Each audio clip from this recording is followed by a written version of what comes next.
नमस्कार, मैं हूं गीतिका पांडे और आप देख रहे हैं टुडे हरियाणा। हमारे प्यारे राज्य हरियाणा से जुड़ी हुई खबरों को देखने के लिए हमारे चैनल को जरूर सब्सक्राइब करें। साथ ही आप हरियाणा के किस जिले से चैनल देख रहे हैं हमें कमेंट बॉक्स में कमेंट कर जरूर बताएं।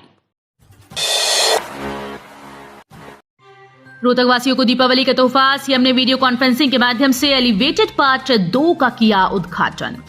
रोहतक के Kachcha Beri road elevated railway crossing part 2 का शनिवार को मुख्यमंत्री मनोहर लाल ने ऑनलाइन माध्यम से उद्घाटन किया। शनिवार से ही अनेक शैक्षणिक संस्थानों समेत 50,000 से ज्यादा की आबादी को जाम से राहत मिलेगी। वहीं एलिवेटेड ट्रैक का नाम संत नामदेव रखने पर रोहिल्ला समाज के लोगों ने मुख्यमंत्री का आभार जताया। पशुधन बीमा योजना का लाभ उठाएं पशुपालक, प्रत्येक परिवार 5 यूनिट का करवा सकते हैं बीमा। प्रदेश में पशुधन को जोखिम मुक्त करने के लिए पंडित दीनदयाल उपाध्याय सामूहिक पशुधन बीमा योजना चलाई जा रही है। डीसी कैप्टन शक्ति सिंह ने बताया कि इस योजना का मुख्य उद्देश्य हरियाणा के पशुपालकों को आर्थिक सुरक्षा प्रदान करना है। ये योजना केंद्र सरकार के राष्ट्रीय पशुधन मिशन और राज्य सरकार के साझा सहयोग द्वारा चलाई जा रही है। जिले में अभी तक 9,000 से ज्यादा पशुओं का बीमा किया जा चुका है। पशुपालन और डेयरी विभाग झज्जर के उपनिदेशक डॉक्टर मनीष डबास ने योजना की विस्तृत जानकारी देते हुए बताया कि योजना के अंतर्गत 2 प्रकार के पशुओं को वर्गीकृत किया गया है, बड़े पशु और छोटे पशु।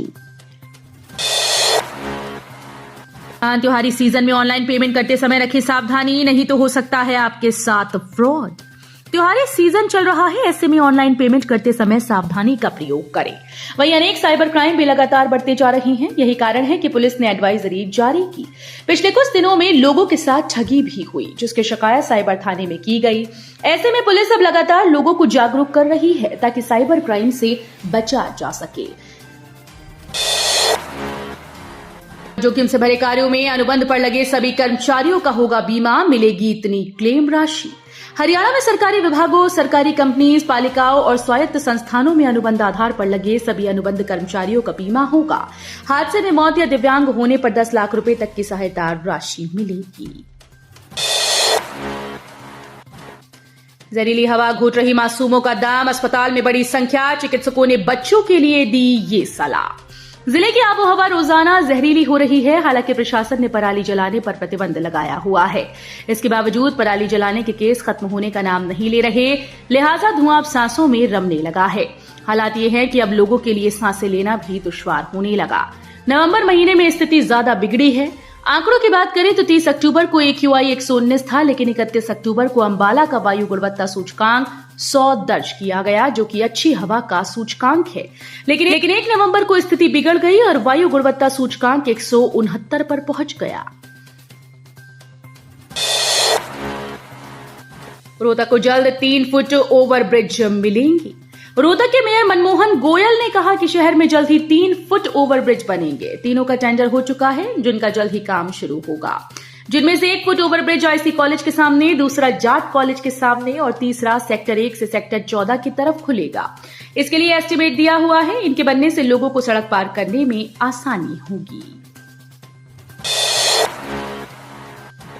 सीएम मनोहर लाल ने कर्मचारियों और सुरक्षा कर्मियों के साथ मनाई दिवाली, लोगों से की प्रदूषण मुक्त त्योहार मनाने की अपील।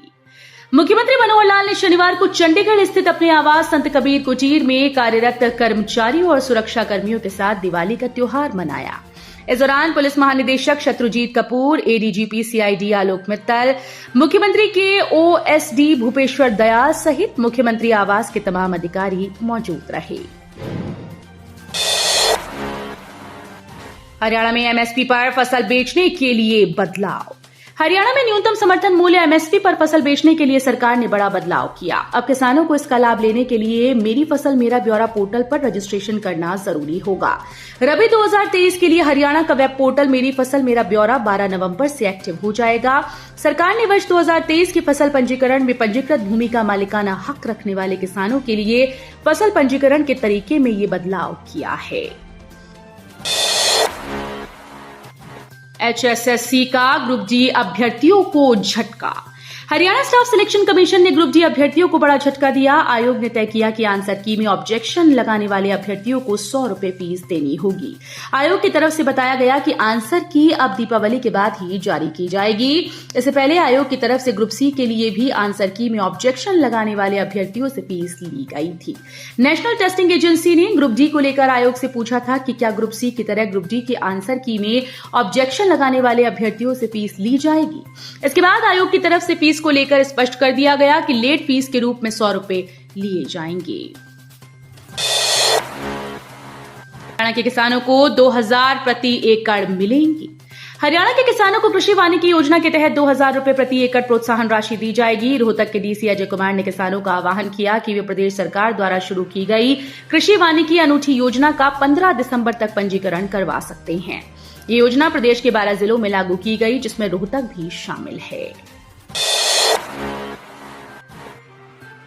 शूटर से 3 लाख में सौदा कर एसएसबी के जवान ने ससुर की करवाई हत्या। पत्नी से विवाद के चलते हुई थी कहा सुनी। शहर में 4 दिन पहले हुए फोटोग्राफर मोहनलाल हत्याकांड में बड़ा खुलासा हुआ। उसकी हत्या किसी और ने नहीं बल्कि उसके ही दामाद रामजस ने शूटर के जरिए करवाई। रामजस सशस्त्र सीमा बल का जवान है। शूटर दीपक को सीआईए की टीम ने राजस्थान के भिवाड़ी से गिरफ्तार कर लिया है। यमुनानगर में जहरीली शराब से 3 और मौतें। हरियाणा में जहरीली शराब से मौत का सिलसिला थमने का नाम नहीं ले रहा। यमुनानगर में चौथे दिन 3 लोगों की मौत हो गई। मरने वालों की पहचान गांव सारन के अजमेर, पम्मी और पजेंटो माजरा के अरुण उर्फ विक्की के रूप में हुई। वहीं अब तक इस मामले में 19 लोगों की मौत की खबर सामने आई है। हरियाणा में 14 एचसीएस अफसरों के नए पद सृजित। हरियाणा में 14 एचसीएस ऑफिसर्स के लिए 14 नए पद सृजित किए गए। इन पदों के साथ ही 43 पदों पर ट्रेनिंग पूरी करने के बाद एचसीएस ऑफिसर्स को सरकार ने पोस्टिंग दी। सरकार की ओर से देर रात इसकी लिस्ट जारी की गई है। एमबीबीएस में दाखिला करवाने के नाम पर ठगे करीब 15 लाख। पुलिस ने पीड़ित की शिकायत पर 4 के खिलाफ किया केस दर्ज। एमबीबीएस में दाखिला करवाने के नाम पर एक 14,24,000 रुपए की धोखाधड़ी से ठगने का मामला सामने आया। पीड़ित ने इसकी शिकायत औद्योगिक पुलिस थाने में दी। पुलिस ने 4 नामजद के खिलाफ विभिन्न धाराओं के तहत केस दर्ज किया है। मामला करीब 1 साल पुराना है। कैथल में 7 वर्षीय इकलौते बेटे की मौत। हरियाणा के कैथल के गांव पाई में छोटी दिवाली के दिन मातम छा गया। पुंडरी चौक पर ट्रक की चपेट में आने से गांव के 7 वर्षीय बच्चे की मौत हो गई। इकलौते बेटे की मौत के बाद परिवार और गांव में शोक व्याप्त है। पुलिस मामले की जांच कर रही है। पुंडरी थाने में दी गई शिकायत में पाई गांव निवासी पप्पू ने बताया कि उसका 7 वर्षीय भतीजा प्रिंस शाम को राजौंद रोड पर साइकिल लेकर खेलने जा रहा था। वहां ओवरलोड ट्रक ने बच्चे को टक्कर मार दी। इससे उसे काफी गंभीर चोटें आईं। इलाज के लिए उसको हिसार ले गए, जहां इलाज के दौरान उसकी मृत्यु हो गई। तो ये थी हरियाणा राज्य से जुड़ी हुई आज की कुछ खास और अहम खबरें। इसी तरह की लेटेस्ट अपडेट देखने के लिए टुडे हरियाणा को जरूर सब्सक्राइब करें।